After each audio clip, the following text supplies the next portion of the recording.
What's up, everyone? My name is Aly, and you're listening to the Ear Coffee Podcast.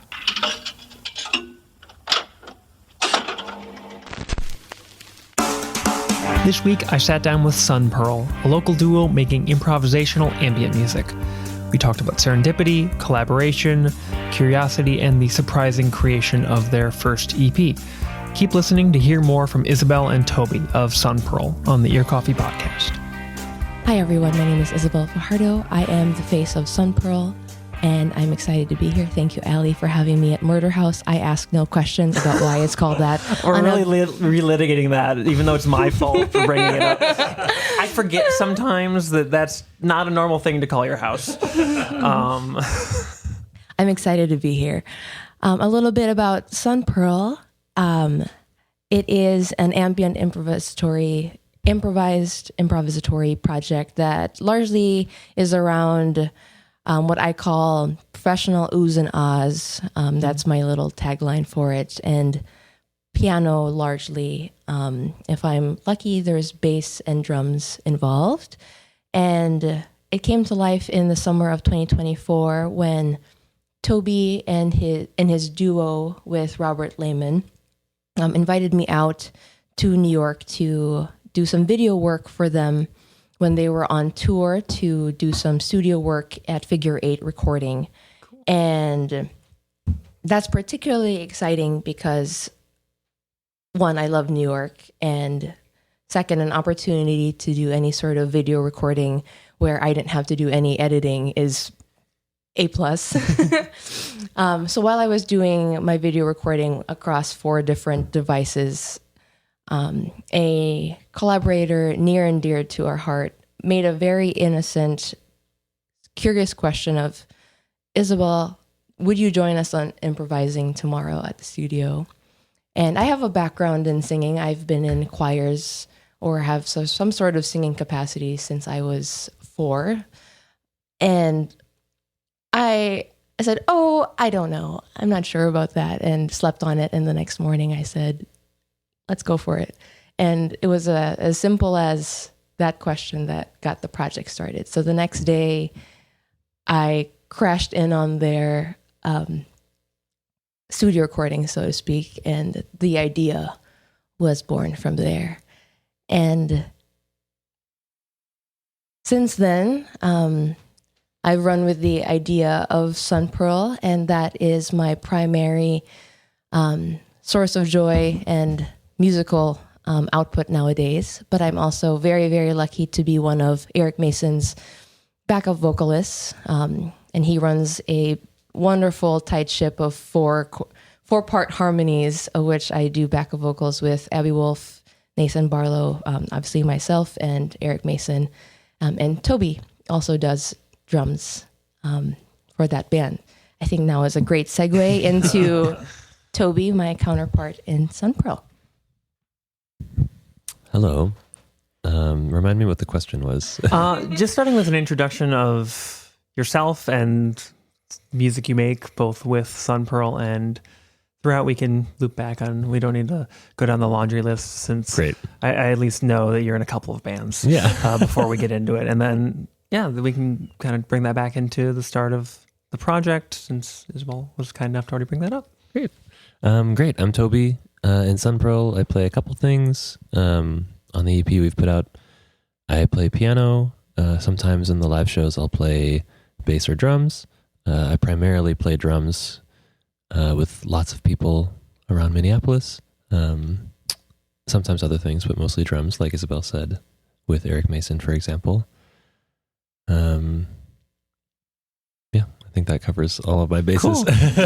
Cool. Cool. Yeah, you covered most of the introductory lore. Before we get too far into that, actually, I do want to loop back. I'm fascinated with artists' beginnings and not just, what's the first album that really kicked your ass and made you love music necessarily, but what, if you have a clear memory of it, was there a first distinct spark where you knew music was going to be something that meant a lot to you, whether you knew that was going to be performing and composing, just listening and enjoying music, whatever it might look like? hard, impossible to know at the time, but sometimes I feel like with a lot of folks, there's a moment where it's like, oh God, this is something that's going to continue to blow me away. Not to be too heavy-handed, but kind of like a musical ray of dawn, to use the term of the EP, that like you look out and you're like, oh my, you're blown away by it. If there is a memory from when you were a child or older that really just stands out and comes to mind right now. Doesn't have to be the first moment, but just a significant one. The really significant one for me was when I was in high school and I started playing drum set. I had played piano as a kid before and had definitely enjoyed it, but, sort of chafed against having to practice. And I got a drum set because my friends and I wanted to start a band. And I remember doing the first couple band rehearsals. We were just doing Green Day cover songs and being like, oh, this is the most fun I've ever had in my entire life. Like, not just the act of playing music, but this thing of doing music with other people. And it became the only thing that I wanted to do. Like, me and my friends would hang out and be like, I mean, we could go to my house and play music. Making it sound like it's a dangerous thing. It's like, hey, if I bring music over, are you guys going to play? Like, yeah, exactly. If I bring some music, would you do some music? Yeah, and I think at that point it was very clear to me that like this is going to be the rest of my life. Well said. That's beautiful, Toby. Aly, Not thank that you. There's an unwell way to say that, but still. Aly, thank you for the hint at the EP title, Banaag. I really appreciated that. Okay, good. I had to hold back from squealing into the mic as to... Better than throwing the mic at me, which was, that was the coin flip. Just like, how corny are we getting? But I digress. That was great. That was great. For me, like I had mentioned, I grew up singing it, but the context in which I sang, I grew up in a very Catholic family. And so I went to Sunday Mass often. And the glimmer of light that you mentioned, I think what comes to mind often when I sing is my relationship with my grandmother, which I would say is tumultuous at best. But it makes for very good emotional seeds to draw from. Yeah. And so I think your question was around what was that? Like if there was a moment that really just lit the spark, lit the flame of a love for music that would take many shapes going forward, but just something that really affirmed the fact of your love for music. Yeah, I think, thank you for reiterating that for me. I think going down the avenue of talking about my grandmother, my Nana, as I call her, is that she was the singer in the family. It skipped a generation. We joke lovingly. I love my mom, but she has other strengths other than singing. But my Nana was a very strong singer, is a very strong singer, and I think that was always inspiring for me, seeing her at church singing gospel. And while the topic of gospel or singing in a religious context hasn't lingered with me per se, the strength of her passion for it has stayed with me. And while that joy of singing has also been something that I've explored in my teens, my 20s, and now in my early 30s, it hasn't been until now truly that I've really felt like I felt like my truest voice coming out. I think that's a good way of saying it. It's kind of nebulous to articulate, since it's not like necessarily dismissing previous musical experiences, but this is the one where it feels like you're coming into your own a bit. Yes. To put it as almost like capitalistically, unfortunately, it's at least a vehicle for performance. Yeah. It is an entity. Yeah. Beyond just a emotional and oral thing that you are practicing and sharing with maybe the others in the room, but you're not booking yourself for gigs for anything like that. That there is a significance in that step even if a lot of the weight that we put on it is due to the way the world is, even if it's still artistically significant as well. Yeah, it feels like I finally have the vocabulary for it, which is really lovely because a lot of what I sing is wordless. Yeah, that's a really funny way to put it, and I love that with wordless and improvisatory or just like ambient music with vocals, since it's usually not lyric driven. I'd be surprised if there were. Yeah, exactly. Cool. So even before kind of the serendipity of that studio session that led to Sunpearl was a blessing and a surprise. How did you two meet and kind of come into artistic collaboration? Was there a prospect of like, had you thought of working together on something before even having this kind of blessing of an invitation come out of nowhere? It came out somewhere, but you know what I mean? Yeah, well, talk a little bit about that and just the foundation of the relationship that makes Sunpearl what it is in a lot of ways. Well, I think that's a lovely question. And I think this goes back to how a lot of how my singing has started. And we met in choir when I was in college, actually. He was the accompanist on drums, on a djembe, I believe. And that's how we first met many, many, many moons ago. And since we've known each other, I think we met in 2011 and we've been together since 2014. So being able to be in the best way possible, in your shadow, but next to you. I like seeing the way you navigate your music community has been so moving to see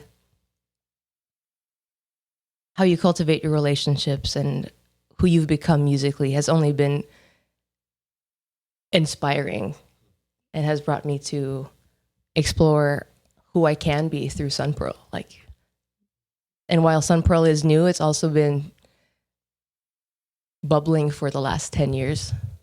So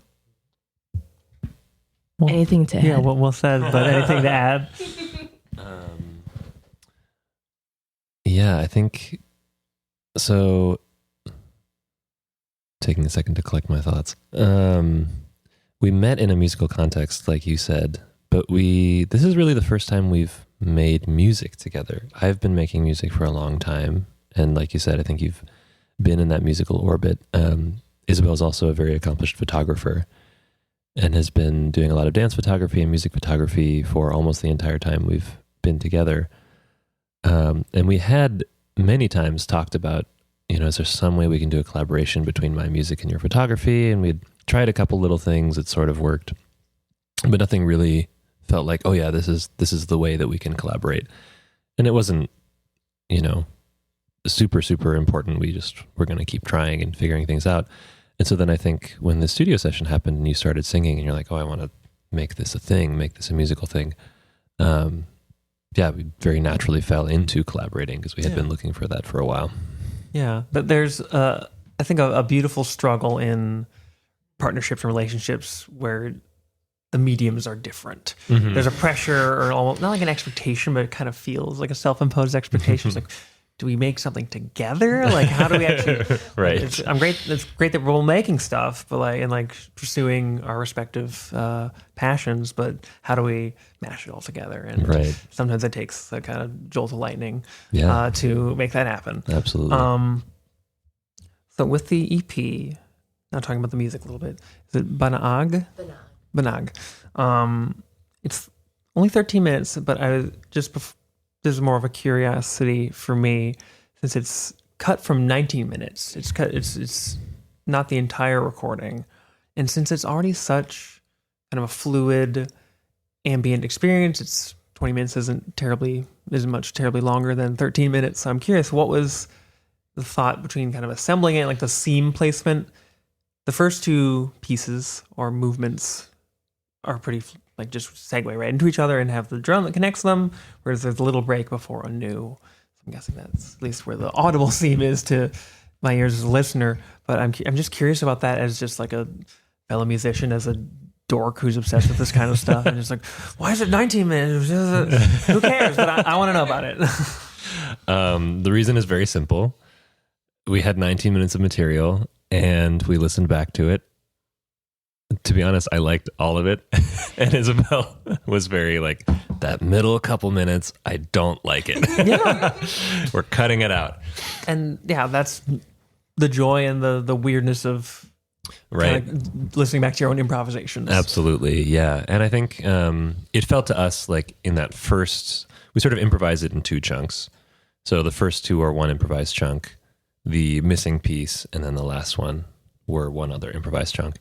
Listening back to it in that first improvisation, it did feel like there were two ideas, right? So we're like, okay, we'll cut this one in half. This will be two songs.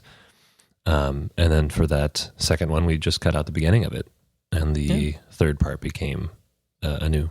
Yeah. Simple as that. Yeah, simple as that. Doesn't have to be a complicated reason. Right.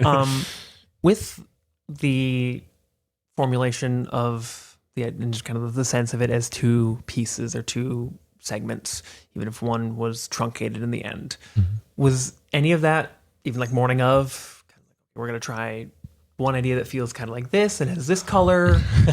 Does this, like, this one's going to evoke rainfall, and like something that can be as ambient, as blank as a word. It doesn't have to be like this one's going to be emotional, this one's going to be, but, or was it just kind of like, for just, all right, take one, you arrive at a natural ending, we still got tape, let's go one more time. Yeah, it was definitely more like that. If anything, it's even even less planned than that. Maybe this is. I would have been surprised if it was terribly planned, just because that's often how it goes with this style of music. But I still wanted to ask. Yeah. Maybe I'm jumping ahead, but the reason the record even exists is because we were in New York again, visiting friends. Was this Raga's Live, or was this? Is that what it was?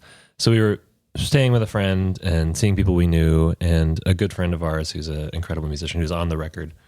You can say his name. Oh yeah, Shahzad Ismaili, who is. I did a double take. I can't act like that isn't cool as hell. Like, what the hell? Like, really amazing. I mean, incredible musician. So we were seeing him, and he was doing a session later that day at the Bridge Recording Studios in Brooklyn, and he invited us to just come and hang out. And I think it was maybe our last day there. We were just sort of, seeing people and hanging out. So sure, we went and we saw the studio, hung out at the session for a little bit, just having a nice day hanging out. And the musicians who had actually booked the studio session went on lunch break for, hour and a half. And they had a really nice piano set up. So I asked if I could play it. And they said yes. Very nice people at the Bridge. And was this Urosh? I think this was Urosh, right? Urosh, the engineer, was like, if you would like, I can record it. I said, sure, why not? I'm just going to go improvise on the piano for 20, 30 minutes and we'll record it and see what happens. And after I went out there, I think you decided to hop in the booth as well. So I didn't even know that you were going to be there. So I started playing a little bit and started hearing you singing. And then we just went for about 20 minutes. Oh, I love that. Yeah. That's the less planned, the better, I think. Exactly. In some of these cases. Yeah. So it wasn't even a recording session. It was someone else's recording session. Tenzin, that's right. It was Tenzin. That's who it was. Yeah. So we just sort of snuck in there. Yeah. Yeah. That's genius. I love it. Yeah. When you were in the moment of the recording, beyond just kind of the surprise of, I guess, other musicians joining, I don't know if you were expecting Shahzad to join as well, and Isabel was the one pure surprise of just like, there's a voice. But when you were in the moment, and then as you were listening back and assembling it in its rough assemblage, its loose assemblage, what feelings were you detecting and following? What was kind of the image that you felt was being cultivated as implacably as it is by wordless, albeit vocal music?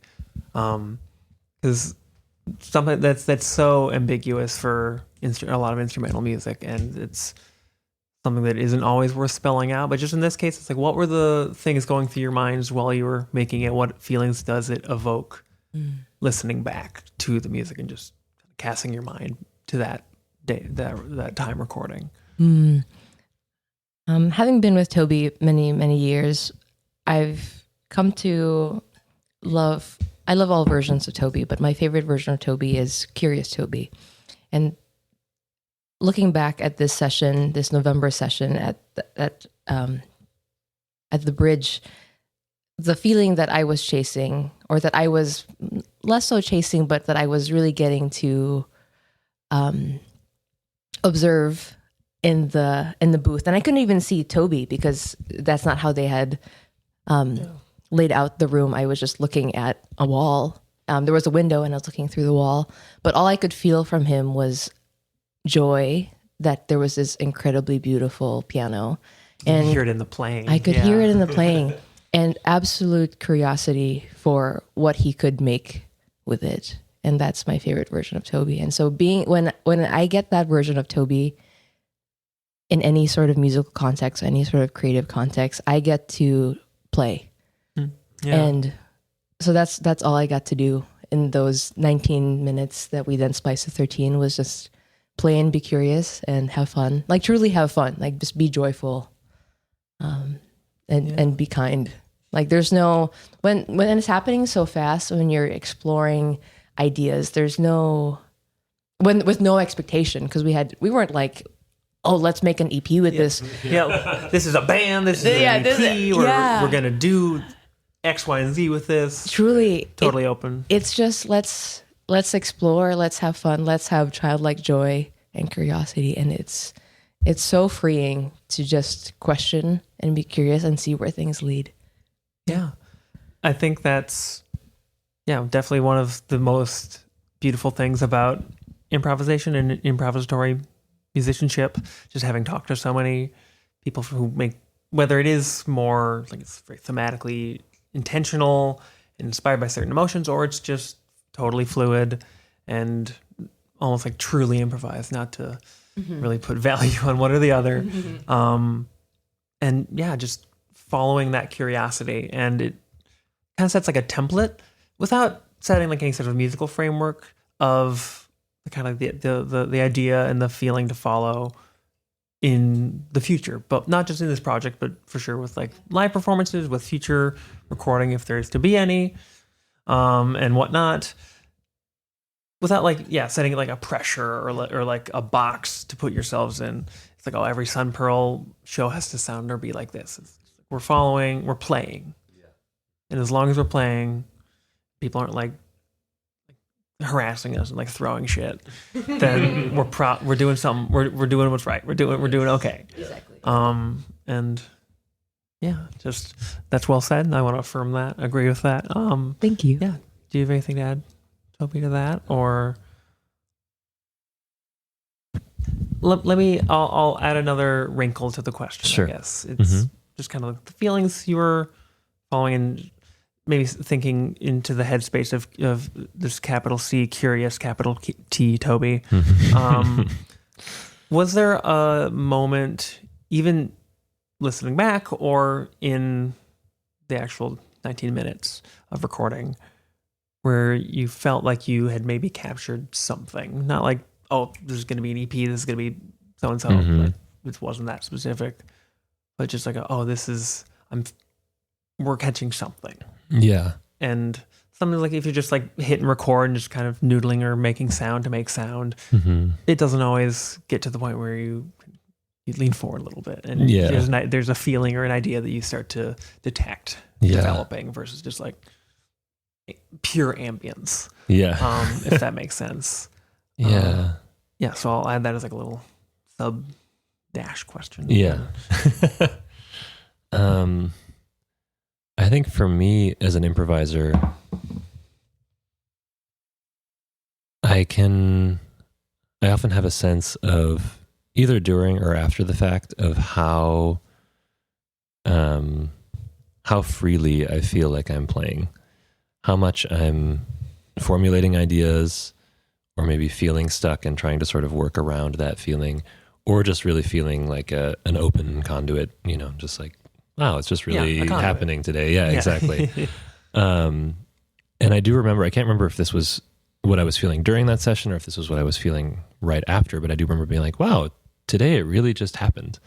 I think a big part of that was sometimes having something new and unexpected, like suddenly hearing a voice in my headphones. It's like, oh, I feel really inspired by that. Not just a voice either. Yeah, exactly. Not just a voice, but hearing Isabel in my headphones unexpectedly really, brought me to that place of really just playing and feeling excited to just see what would happen. I know Shahzad didn't record live with us, but he had been in the studio, and when they first left on lunch break, I forgot about this. I had actually done a little improvising with him and recorded that before I just played piano and you joined me. So I think, honestly, playing with him for a little bit there, I think I was playing drums and he was playing piano, was also very inspiring. I had sort of like heard these things he was doing. It's like, oh, that's a great idea. I should try that. Yeah. So I do remember feeling maybe not any specific emotions of like, oh, if this feels like this or this feels like that. Yeah. But just like this It's not feels like throwing a dart and like naming a color on the board. Yeah, or exactly. something. This doesn't feel particularly red, but it does feel very real. Yeah. And I remember feeling really excited about that without intending to do anything, which is of course how it always goes, right? We had gone in and come out with something that I was like, I really like this. This is really good. Literally. Yeah. Just on a technical level, how was I guess if everything was recorded, or at least was there any part where it was all three of you, or it was just the period with you two, and then you took some of maybe your own recordings, but if not just Shahzad's tracks from the other bit of recording? Yeah. And just kind of melded it together. So that first session that Isabel was talking about previously, where I had gone with Robert Lehman, there's some recordings from there that are all three of us. Okay, no, I was like, oh, there was more recording, wasn't there? Yeah. So I forgot about that. Yeah, and none of that material is on this EP, but in that original session where Shahzad had asked Isabel if she was going to sing, there's material of all three of us as well as other people. In this particular session, where it wasn't our session, it was Tenzin's session. It was lunch break. Yeah, it was lunch break. Shahzad and I played a little bit, and then Isabel and I played a little bit. And I don't think all three of us ever played. We had then asked Shahzad if he might be interested. Once we knew we were going to do an EP, we asked if he would be interested in overdubbing stuff on it. Okay. Yeah. And in classic... You're going to tell this. I lovingly call Shahzad the patron saint of chaos and trust. Because to It's a know beautiful thing for an improvisational musician to be. truly, because to know Shahzad is to love Shahzad. And to me, what that means is that if you are to collaborate with Shahzad, it means that your answers, your questions will be answered at just the right time. Not when you think they'll be answered, not when you want them to be answered, but you Might not even know there's a question. Right. It will get an answer. And all that to say, we did get an answer, and we did get, I think we did 2 takes per song for Full New, etc. And we did a remote recording through, I don't even remember the program. I was so impressed. I was like, oh my gosh, we're doing this remote. And we spent an hour and a half recording, and we would hear him play the tune remotely, and then hear him add bass over it. And then he did another take, or he'd add drums. There was actually, we're hoping to release sometime in 2026. He had done, I can't even remember which song it was, but he had done a track with synth on it. And then I think you'll really like that one, because the Shahzad on synth is just mind-bending. I digress. All that to say is that, yes, we did have him add bass and drums separately. And it's any opportunity to work with Shahzad is an absolute treat. And I'm glad that he agreed to work with us on that. And he's come back to play the release show, or I mean not release show, but is he is playing a show? Yes. Okay. Yes. October I was like, 9th. did I not delude that? Like, I'm not sure when this is coming out, but I at least wanted to mention that either to celebrate that it happened or encourage folks to go if and when this is coming out. Yes. Thank you. Yeah, there is the upcoming show. It is a lovely, sweetie show. Not quite a release show. Well, we might be releasing. Oh, I did have the show with Robert Lehman that sunpearl opened for in June. We had recorded the opening set with Joe Strand on keys and Nathan Levine on bass, with me on vocals and effects. A 30-minute set opening for Robert Lehman's Ancestral Currents. That iteration of sunpearl, we will be, I think, hoping to release that before the October 9th show. So we can call it a sort of release show, if we will. I just jumped to that because it's like, it's a celebration of the EP. It's just Shazad's there, No which has a little extra special. Just, I mean, beyond just the getting to watch him play. It's like he's also on the beat. Like the band's here. Oh my I know God. the band is here. The band is here. But we are hoping to release that 30-minute track before then, because in an effort to always be releasing something. Otherwise, you kind of just sit on things. It's so easy to sit on things. Yeah, that's a better way of thinking about it, because there is such a pressure to release things, and has stayed constant and just kind of been shaped by the format that we release our music into. But I think just resisting the tendency to sit on things, Yes, and just hold on to this until it not quite loses relevance, but like loses relevance to you, where you're like, I'm not as interested in it. Like, I could revisit this just to have something to put out, but like, while you're still excited about the sparkle. Exactly. Yeah. Yes. Well, good way to put it. Yes. Instead of just letting it loose, the sparkle. Yes. Yeah. And speaking of Shazad and how he is my patron saint of chaos. So when we saw him this past May, and how the October 9th show came together, upcoming at Berlin, he said, oh, by the way, when we met up with him for breakfast after dropping his daughter off at school, he was like, I'm going to be in town in Minneapolis. Do you want to put a show together? I'll be there. Here are the dates I'm available. Let me know where to be. I'll be there. That's how the show came together. That's just who he is. Yeah. That's how like, I will be in a place. We have to find a way to make music while we're there. Exactly. Yep. And I just sent him a text, and I think, what was his response? Perfect. And I haven't heard from him since. Hopefully, at least when like the advance gets sent out, with like a little bit like, here's when you need to be here. Here's here's the door to go to, but that can wait. Yes, exactly. You got one response, which means he saw it. He knows loosely where, when to be, and you just have to trust now. It's like he'll be in the area. He has the date marked. Yeah, he's in the state. Yeah. If not the city, I would hope. And Right, hopefully. yeah, cool. We already kind of touched on vague future plans. I'm always just curious about, especially from the vantage point of the present, since things change even like so quickly from how we might describe the vision of them at one time. But also, I don't want to feel like I'm pressuring people to be like, tell me your exact schedule for the next 2 years on microphone, or else I'm going to be pissed off. No, who knows? God, who even has a 2-year plan? Probably people making a lot of money. Not us, though. We're just following the muse. One thing I like to ask everybody, just kind of as we wind down, since you've already been very gracious with your time, what's something that you either have maybe deep down always loved or have grown to love about your own creativity and the art that you make, whether it's the art of waking up in the morning or the art of photography, since that's such a different kind of medium, both in terms of improvisation and execution than music, even if, we could get into the fucking Venn diagram if we really wanted to, but who needs that?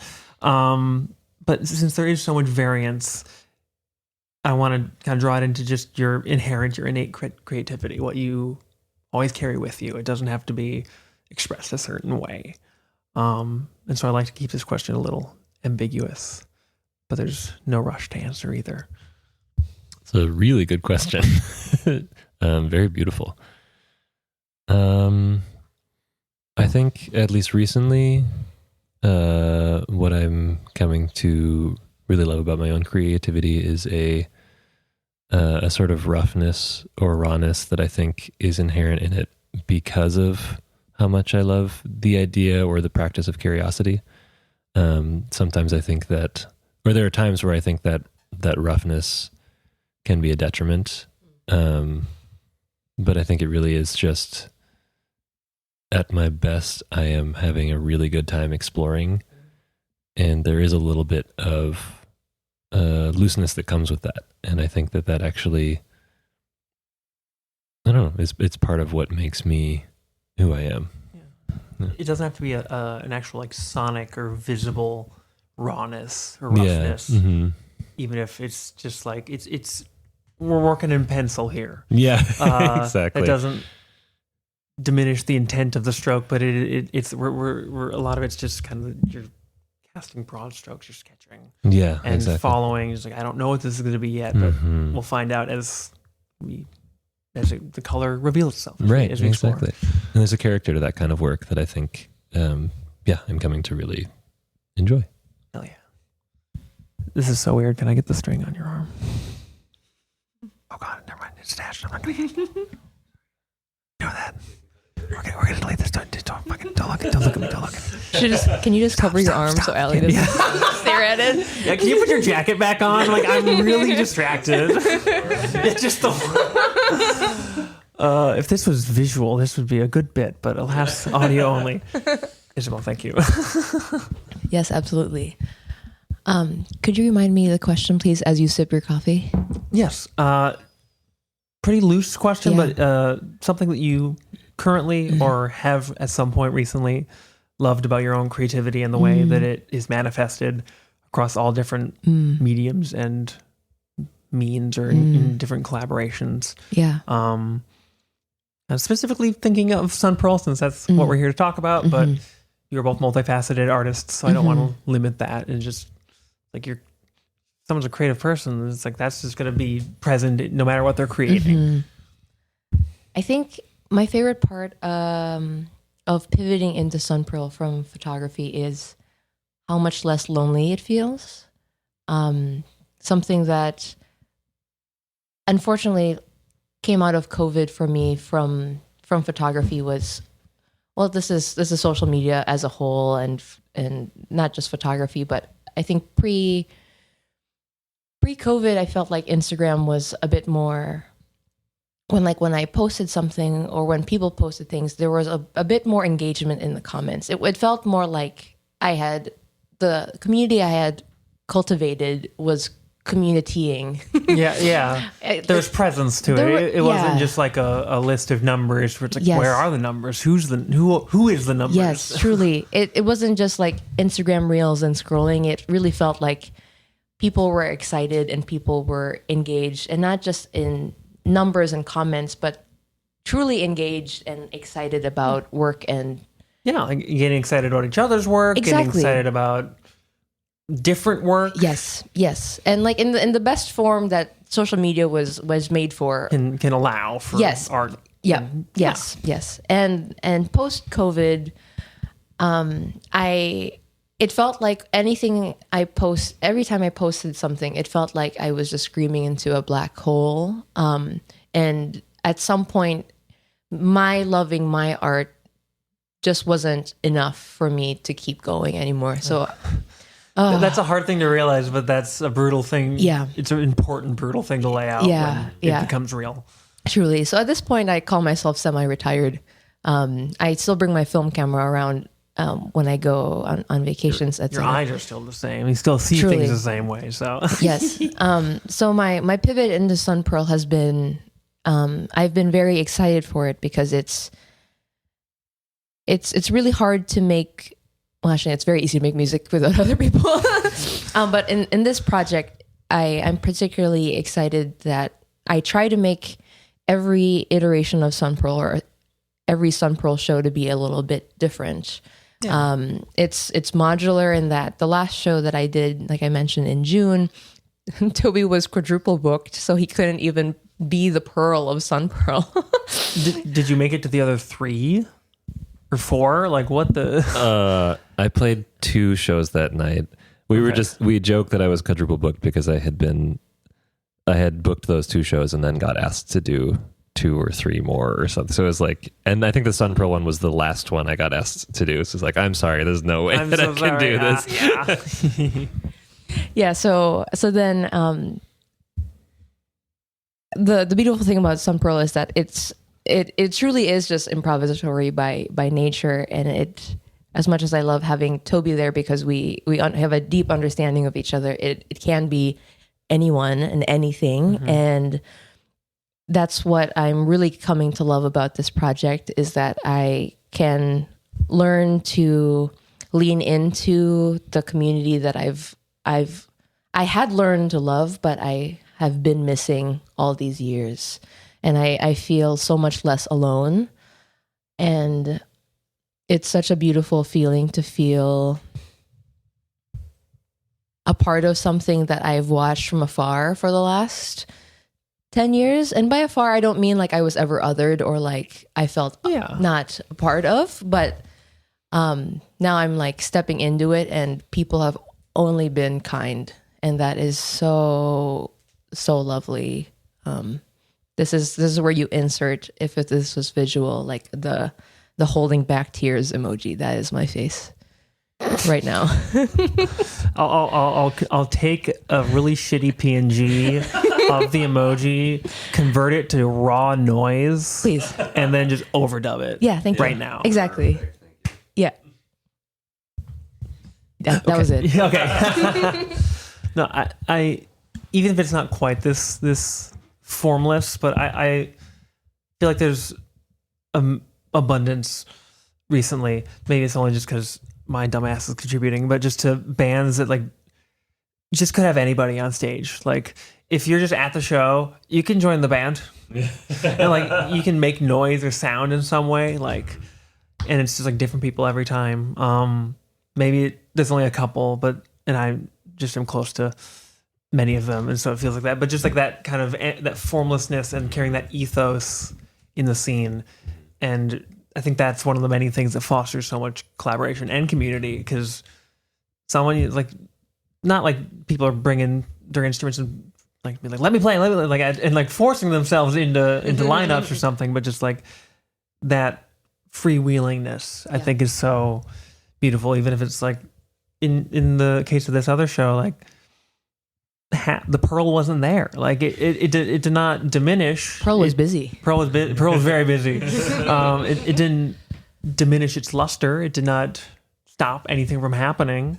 Might have been a little different if it had been you that had been quadruple booked, Isabel. But just having that openness is something that I think is worth celebrating, and it's always great to see.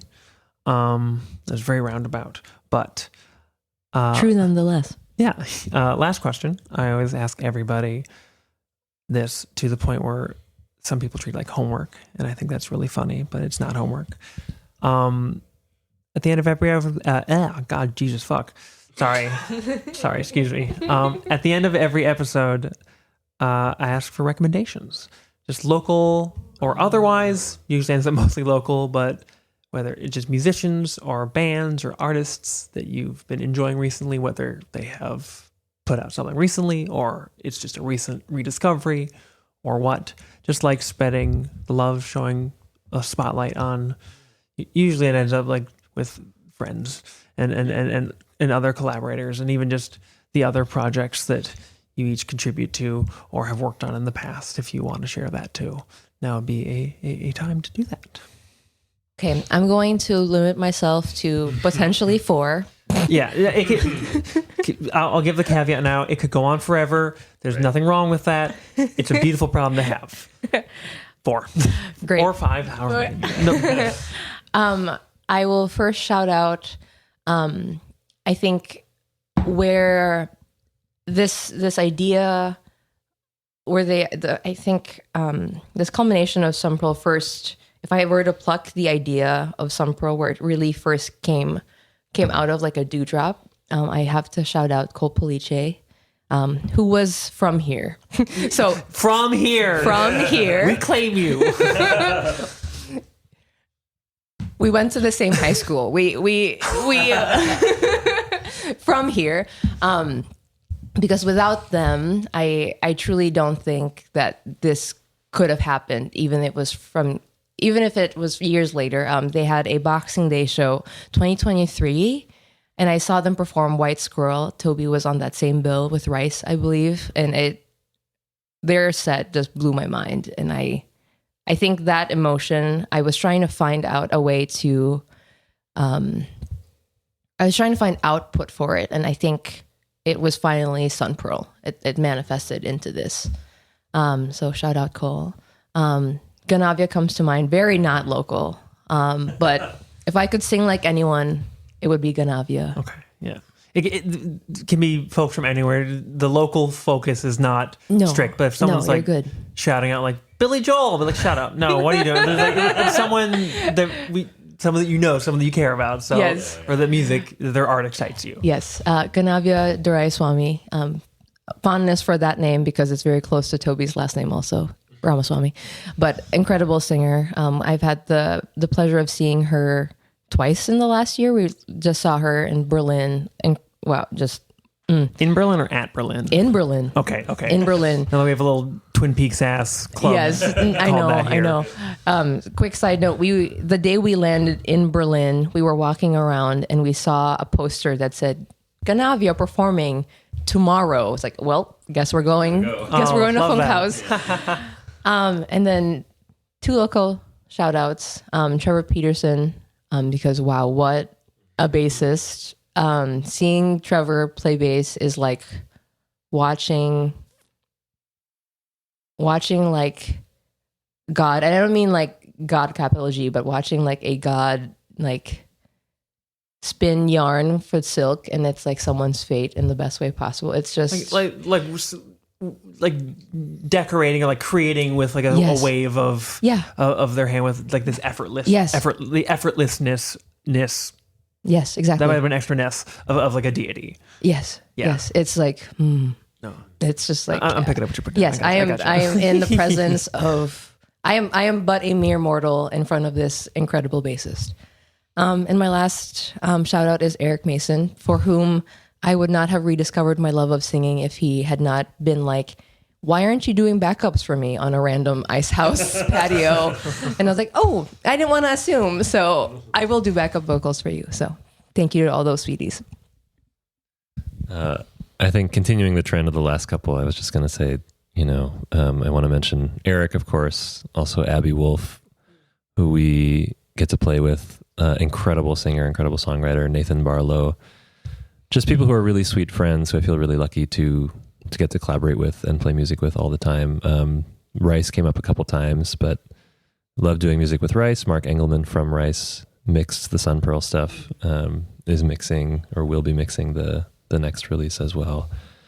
Ganavia was a really good shout out. Slow Spin also, I think, is an incredible artist who we've met through Shazad. I think that's everybody that comes to mind right now. I'm sure there's a million people I'm forgetting, but just like look up Shazad's Discogs and go crazy. Yeah. Like if you're like that's a whole day. Right. Yeah. Truly. Yeah. Anything he's part of is magical. Cool. Well, thank you so much, both of you. I appreciate those answers. Hope, listener, you can spend some time with the Sunpearl EP, spend some time with the duo's art in the near future, and then maybe venture on into these recommendations and just follow that curiosity. Is there anything we didn't talk about yet that you wanted to mention before we take our hostage listeners and let them leave our basement? Metaphorically, of course. There's no basement. There's no basement. Single floor. No, yeah. The basement of our hearts. Yeah. They're both flooded.